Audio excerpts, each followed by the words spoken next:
Hello everyone. Our next session is about energy efficiency in cold storage design.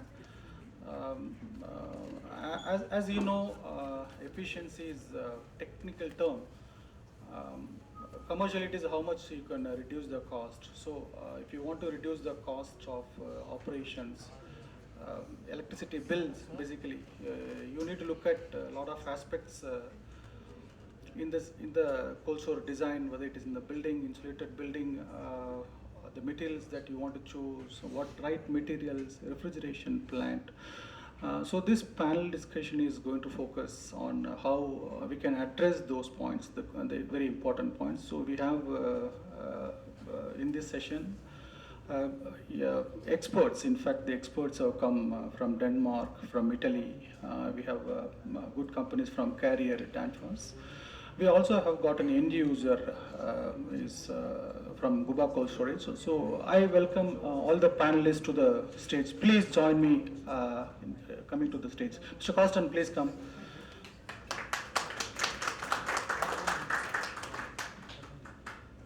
Mr. Costin, I should definitely wanted to tell a few words about him. He's a good friend of mine, and he has been working insulated in terms of constructing the insulated building for many industries in most part of the world. I would say that I'm very proud to be associated with him in some of our projects as well. 35 years of experience, a veteran in this industry, and he's doing a lot of projects in India for more than last 20 years, constructing the insulated building for seafood industry, meat industry, fruits and vegetable industry, etc. Thanks, Mr. Costin. Thanks for joining with us. And we have a gentleman, Mr. Ettore Monoclove. He's from Italy. A door manufacturing company who is specializing in the manufacturing of different type of doors for various applications. They're very old companies, and they also have tied up with an Indian company, Pioneer Cold Storage Private Limited, and they started manufacturing various kind of doors for various applications. Thank you, Mr. Please join with me. Thanks for joining with us. And we have Mr. Prasan Guba, who is the cold storage owner of Guba Cold Storage. Everybody in the country knows about Guba. They are the biggest cold storage owners in the country. They own about 10 cold storages with a total capacity of about more than 80 metric tons of storage capacity. And they've been doing wonderful works. And thanks, Mr. Prasan Guba, for joining with us today. And the next person is Mr. Maniam. He is from Danfoss Controls, working for the industrial refrigeration systems. We also have Mr. Vikas from Carrier Refrigeration, who is also a refrigeration expert working in Carrier and abroad for last more than 15-20 years. So thanks, Mr. Vikas, for joining with us. My question today, my session is very easy session because today we have, fortunately we have Mr. Guba who is with us, whom I have shared a lot of inputs from him because he is a representative of Cold Storage Association, doing a lot of role not only in Andhra Pradesh, but quite extensively in the Cold Storage Association of India activities, how to give a lot of inputs, how to share a lot of his experiences. So I was just discussing with him how you can, what you wanted to convey to the audience, basically, who are all the cold storage owners, who are all the prospective investors and the experts. So let me ask the first question to Mr. Guba. In general, can you just share some of your experience in this particular industry, pertaining to the efficiency of operation, because that's more important in terms of making the viability of the whole business is concerned, whatever the business model may be. So Mr. Prasan Guba, please just talk about, in general, what do you feel about the efficiency of operations and a few thoughts which you have to the audience. Thank you, Mr. Sivakumar. Very good afternoon to all. Talking of energy efficiency, probably this is the most talked about topic today and most important topic. And I'll be sharing my point of view, and probably they must have been repeated today, but probably my sharing would emphasize on it. Uh, Integrating energy efficiency in a cold storage, I think should right away start from, say, if we talk about different aspects in the cold storage, like refrigeration system. Uh, as said earlier, refrigeration system should not be oversized or should not be undersized. I would share my practical experience. In one of our cold storage, we had set up a refrigeration system which was oversized. So like we had set up 375 HP compressors, and we started running our plant in like almost 25 psi or 30 psi suction pressure.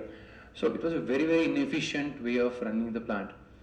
Then we talked to people, and we got to know that that was not the efficient way. So then we put up a VFD, and now we reduce the speed of the motor, and now we are running at 40 psi, very, very efficient for a plus 10 degree application.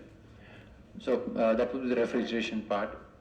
And the number of doors, I always recommend the number of doors should not be too high. The door size should be absolutely perfect, not too big or too small. And the quality of door is super critical. I will again share one of my experiences. Once for a cold storage, we had a 3 meter by 2.5 meter door. We got it fabricated from a local vendor. And within 6 months, we must have lost at least double the amount of money we spent on saving the extra cost we would have paid to a professional door maker. At least double the cost. Then we replace the door, of course. The quality of the door, the size of the door, the number of doors, three things are super critical. And of course, another important critical would be the building size should be cube size building. The more cubish it is, the lesser is the power cost. The more flat or the vertical flat it is, the higher is the power cost. And the detailing in another aspect, important aspect in efficiency would be while constructing also. Like we have constructed a lot of cold storage. So one thing is very critical is in detailing the quality of the insulation. In one of our cold storage, when we were insulating the floor, what happened was the floor was insulated, and then we were pouring concrete on the floor. While pouring concrete on the floor, this labor walked on the insulation, and a lot of insulation got pressed and got damaged. And secondly, there was a lot of water used while insulating, while putting concrete on the floor. Hence, that was overlooked by us, and that cold storage consumes the highest power, and there is nothing we can do now. We have to do it like the huge capital investment. We have to dig open the floor, then re-insulate everything, which we are not doing it. So detailing and perfect quality is very, very, very important aspect. Thank you, Mr. Prasant. It is the refrigeration system efficiency is depending upon what exactly you try to, the capacity of the equipments, then the doors and the effective insulation, what you provide. There are a lot of insulation materials are available today in our country. The investor, the cold storage owner has got a very difficult choice to choose which one is an appropriate to his project. In fact, there are a lot of questions on the thickness subject, on what thickness. NHP has given a guidelines which is more broader. It is only guidance, it's not a Bible. And they are still advising the better suggestions. In our country, where the temperatures range from 25 degrees centigrade to 45 degrees centigrade, we need, cold storage comes in any part of the country for many other products. Now, let me ask you a question to Mr. Costin on what are all the different materials available, insulating materials, and what are the characteristics of those materials, and what is your suggestions in terms of thickness, in terms of fire protections, and what would we choose? What would we choose? An ideal solution for an Indian owner who comes to you asking this question. So what would be your answer, Mr. Costa? Can you just tell something on that? Yes, when we're talking about having an energy efficient cold store, of course we have to look at which insulation material gives the highest or the best insulation value. And of materials available today which are economical and commercial viable, I think that the polyurethane or polyisocyanated foams are definitely the most efficient insulation materials. Polystyrene, expanded or extruded polystyrene, has been used, especially expanded polystyrene, but the insulation value is at least 1/3 less than the polyurethane foam. Mineral wool is being used also, mainly because of the fire properties of mineral wool. Mineral wool has even a lower insulation value, and of course has the disadvantage that it absorbs moisture. Because when we're looking at insulation in cold stores, there are two factors that are important. One is to lower the energy loss, and the other is to keep moisture out of the cold store. So today, the best available material is definitely polyurethane or polyisocyanated, and more people are using the pier foam because of its fire properties, as we heard before. And then it was discussed before, traditional construction compared to using prefab panels, and of course insulation value you can discuss, but definitely as moisture barrier, the prefab panels being used today, where you have steel sheeting on both sides, these are giving a very good vapor barrier. Steel is one of the best vapor barrier materials. It was mentioned that the vapor barrier PVC foil could be used as vapor barrier, but definitely you should use a metal material as a vapor barrier for cold stores at low temperatures, because you have a very high vapor pressure from outside to inside. Thank you. Again, one more question. So what is your recommendations on the thickness? Because there is a lot of debates in the country, go for 100 mm, go for 80 mm for the chill storage application. And for freezers, say about -20 degrees centigrade. What is the basis of the thickness? Suppose for a worst condition in our country, say 45 degrees centigrade prevails in most part of the country during the peak summer time. So what is your standards, guidelines, as per the insulated building standards? What is your recommendations, whether it is 100 mm or 120 mm or all those? Can you just throw some light on that, Mr. Costin? Well, there are some general rules, recognized rules internationally, that you should try and keep your energy loss between 8 and 10 watt per square meter of the... So it is 8 to 10 watt per meter square is the allowable... That's accepted norms today. When you go low temperature, you should try and be around 8 watt at least, and when you go chill rooms, you can go up to 10 watts. The thicker the insulation, of course, the lower the energy consumption you have. Again, it's you have to look at the whole facility, because one thing is energy loss through walls and ceilings and floors. The other thing is, as Mr. Gupta said, very important is ingress of warm air through doors, docking system, and when you analyze where the energy is lost or used, you actually find that that's a very important part of it. But still, if you increase, for example, go from 100 millimeter pier panel to 170 millimeter pier panel, you'll reduce your energy loss through the walls and ceiling with 40%. There's one thing that's sure, energy cost will not be reduced, it'll only go up. So the thinner the panels you use, the more energy you use and less competitive you will be. So don't save on the thickness of the panel. And you also have to look at the condensation risks. The thinner the panel you use, the more risk there is of condensation on the external side of these panels, and you wouldn't want panels that are wet all the time. Thank you. So the recommendations are based on, it varies from outside temperature and inside temperature. It depends upon the outside and inside temperature, and the recommendations are 8 watts to 10 watts per meter square is the international guidelines. Based on that one, we need to work on to that one, yes.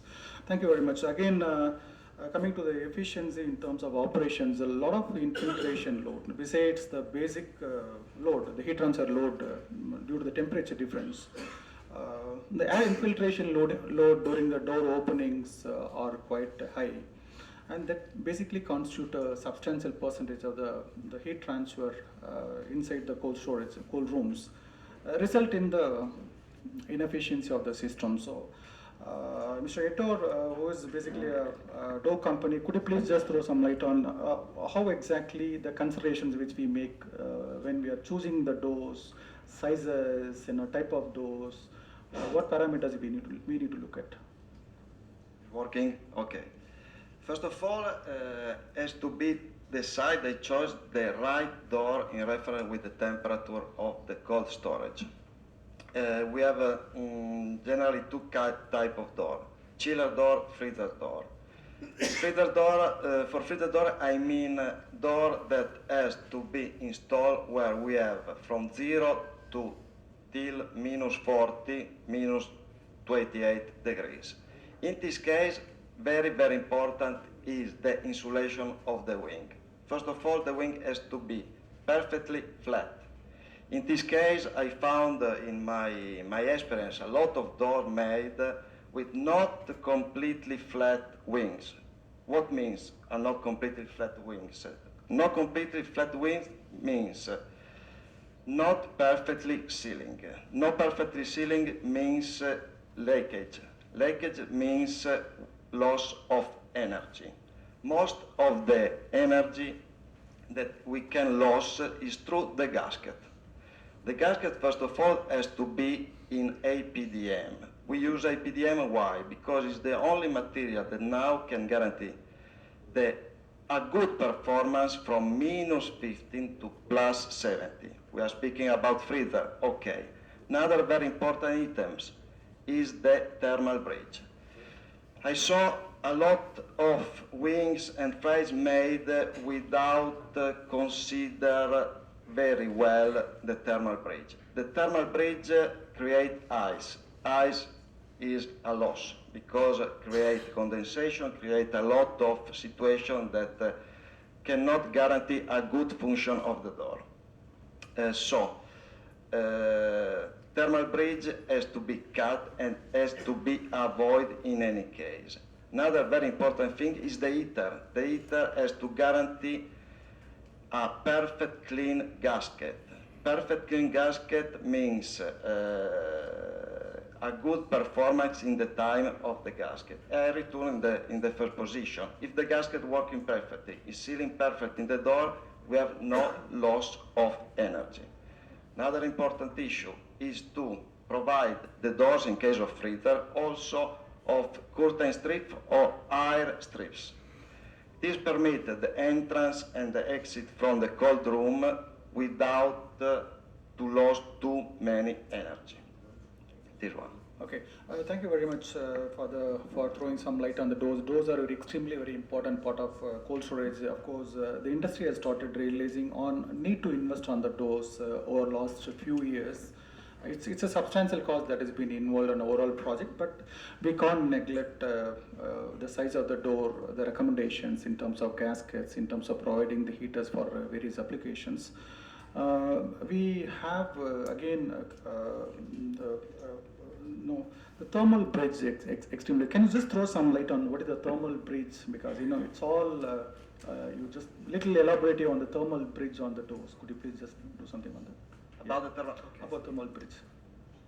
Okay, the thermal bridge, how is created the thermal bridge first of all? First of all, I saw that as the door, the wing of the door has to be made in metal, there is generally, if the manufacturer doesn't pay big attention about this problem, there is a transfer of cold from the internal metal to the external part of the door. This can be avoided only in a way. Can be avoided only if we interrupt perfectly the passage of thermal bridge from internal side of the wing to the external side of the edges and the frame of the door. This can be permitted only when, as in our case, we pay a lot of attention to cut exactly where we need to cut the thermal bridge. Okay, thank you very much for that one, because a lot of very important things are there, how we can position the doors, the thermal bridge, the gaskets, etc. Now, let me wake up the people who are sitting for the refrigeration system. So as Mr. Kuba was talking about the need to, the sizing the right compressor capacity, in most of the cases it is oversized. It's really very difficult to make a heat load estimation and come out with the right equipment selections, whether it is most of the time it's oversized or undersized, because difficult to predict the load which comes inside and which goes out, the pull down time. Now we have got excellent technologies like VFD is available, which they have used. Mr. Maniam, you have been, your company is one of the pioneers in using the VFD technology for various projects. Could you please just tell me something about what is VFD technology is all about and how much it saves cost for a screw refrigeration system as well as for the reciprocating refrigeration system? Can you just tell me something on that? Good afternoon to all. As a system designer, generally we calculate the load for a peak load conditions. And these peak load conditions generally end up with a higher capacity than normally what we require in the initial stage of plant. And we also have lot of variations in the seasonal which will have an impact on the capacity variations. Hence it becomes very important as a system to control the capacity to the load what is actually required. So hence a lot of mechanism is available in order to control the capacity to achieve the desired temperature. A simple, in our refrigerator we have on and off. It's just, it will on and it will off. But the temperature control inside the refrigerator, if you'll see, it will fluctuate a lot. But at the same time, we will have to see how efficiently we can make this capacity control so that our energy is optimized. Because we end up in designing with a little higher capacity, and then we have to ensure that at the same time the automation helps to achieve the energy efficiency. That's where one of the important equipment called variable frequency drive, it helps to achieve the precisely what is the capacity needed for the system. Accordingly, it will reduce the speed of the compressor according to the load. Hence, it's able to save the energy. So we have a lot of design available. So we can really calculate for a typical cold storage, considering design temperature conditions, considering variations in the ambient conditions, how much energy it can save. So it depends on application to application, and it depends on the total system design. So variable frequency drive will help at least 10 to 15% minimum saving with the conventional systems. Okay, so it's a 15% saving is guaranteeing when we use an VFD as a part of the refrigeration system. So that's really very good, but let's see how we can just take it forward. Now we also have the rack controllers today are available, quite extensively used, and Carrier has got these rack systems which are really quite efficient as a part of a refrigeration plant when you're doing the design. Mr. Vikas, can you just tell about what is all about the rack system, refrigeration rack system? Can you just elaborate on what is the rack system is all about and what is the advantage and how we can just go about it? Good afternoon and thanks, Shiva. Basically, you have small cold storages and large cold storages. So small cold storages, you have one-to-one systems, basically split systems. You have evaporator unit and you have outside unit, which is a condensing unit. Now, when the cold storage is large, then conventionally or in the old times, you had only an option of going for multiple condensing units. So basically, all these multiple condensing units are packaged into one centralized system. Just to give you an analog, like you have an air conditioner at home, but you want to air condition the whole building, so you have central air conditioning. So similar to central air conditioning, this is a centralized system. So you have multiple compressors as per the requirements. You have one standby compressor in that particular rack. You have a condenser which you can select, which is air cooled or water cooled or evaporative type, and then you have multiple evaporators. So basically, you can get part load efficiencies. For example, you have semi-hermetic compressor rack with a semi-hermetic compressor, or you have with a screw compressor as well. So as the gentleman was mentioning about VFD and screw technology, there is one more constraint in that that we need to, there is a threshold to use a screw compressor, because the capacities involved also need to be kept in mind while designing the system. So we have seen, in certain cases, we have compared screw compressors and semi-hermetic compressors for certain threshold of capacities, And we found that in certain cases, to our surprise, you may say, semi-automatic was even energy efficient as compared to screw. Okay. So, yeah. Thank you, Vikas. But can this rack system could be used for what kind of refrigerants you can use? You can use both freon as well as ammonia in these rack systems, or you got any limitations? Actually, yeah. Basically, refrigerant freon is what is popular. That's what it is basically used. Okay. But you can use CO2 as well. Okay. And of course, ammonia also actually can be used, but the compressors will have to be used accordingly. Okay, okay. It is you can use it for all refrigerant, including CO2 as well as for ammonia. So the matching of the load that is required. This is a supply load from the compressor as well as the demand in the cold storage. We need to match. Most of the times it doesn't match, and that is where inefficiencies happen because any electrical machinery has got an inefficiency when it operates on a pot load. So we have solutions like rack systems which is available, which could be one of the options to go ahead in terms of choosing the system design if you are looking at energy, reducing the energy cost onto that one. Now, moving down to again insulation, because our country we are going through a learning phase of the insulated building, how we can construct, how we can construct. There are areas like when the product is receiving initially. The dock systems are being preferred in order to transfer the product without much of the heat that comes inside the cold storage. So docking systems are playing a vital role in the receiving area.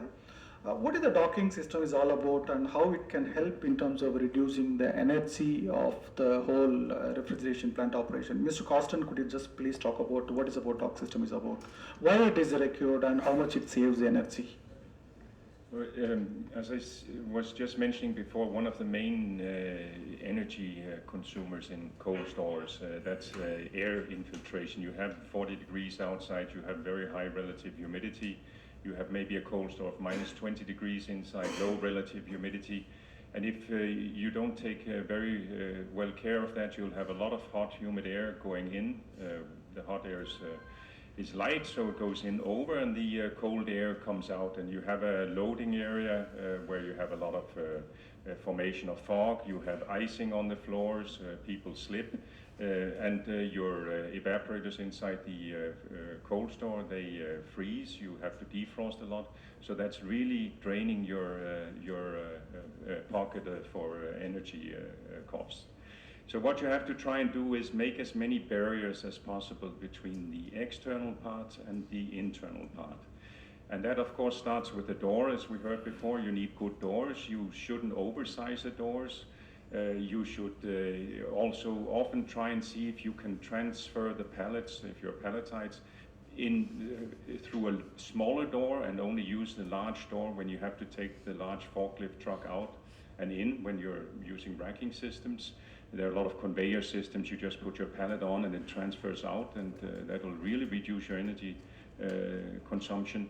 Then you should look at insulating, having an anteroom in front of the door, insulating your loading area, and then as Mr. Sivakumar says, also look at the docking systems. Because when you load your reefer trucks or small trucks, the tighter the fit around the rear part of these trucks, the less moisture and hot air you get in. So the best combination is a good dock seal. Today you get inflatable dock seals which inflate very tightly against the rear end of the reefer truck.